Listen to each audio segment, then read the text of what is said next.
The Cybex Aton infant car seat is a rear-facing infant seat designed for children between 4 and 32 pounds and up to 30 inches tall.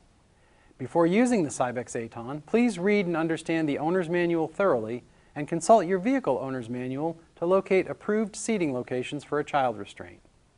In this video, we will cover installation of the Aton without the stay-in-car base, using the European belting method. This is a great installation technique if you live in a city where you frequently take taxis and might not want to take your base with you all the time. If you wish to learn how to install using a different method or learn the use of the Aton, please consult one of our videos on your specific need. Position the infant carrier on a forward-facing vehicle seat so the child is facing the rear of the vehicle. Route only the vehicle lap belt under both of the blue belt guides and buckle the belt. Lift the shoulder belt over the handle and around the carrier and slide the belt into the blue shoulder belt guide. Lock the vehicle shoulder belt, which in many vehicles can be done by pulling the shoulder belt all the way out and then allowing it to slowly retract.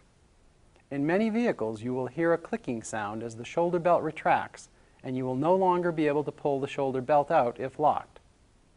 Push the Aton firmly into the vehicle seat, pressing down near the crotch strap between the child's legs, while removing slack first from the lap belt, then the shoulder belt, feeding the excess strap into the retractor. Make sure the vehicle belt buckle and hardware do not interfere with the infant carrier. Check the recline angle of the Aton by looking at the red line on the infant carrier. It should be level with the ground.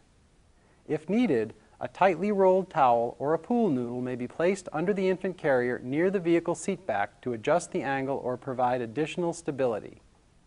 Grab the infant carrier at the belt guides and pull it from side to side and front to back. It should not move more than an inch in any direction. If it does, tighten the vehicle belts and recheck. You may need to try a different seating position or installation method, or both, if you are unable to get a secure installation this way. Check your vehicle's owner's manual to be sure you fully understand how to lock the retractor system on your belt system. If you cannot easily lock the vehicle belt retractor, you need to reference the Aton owner's manual for alternative options for installing the Aton.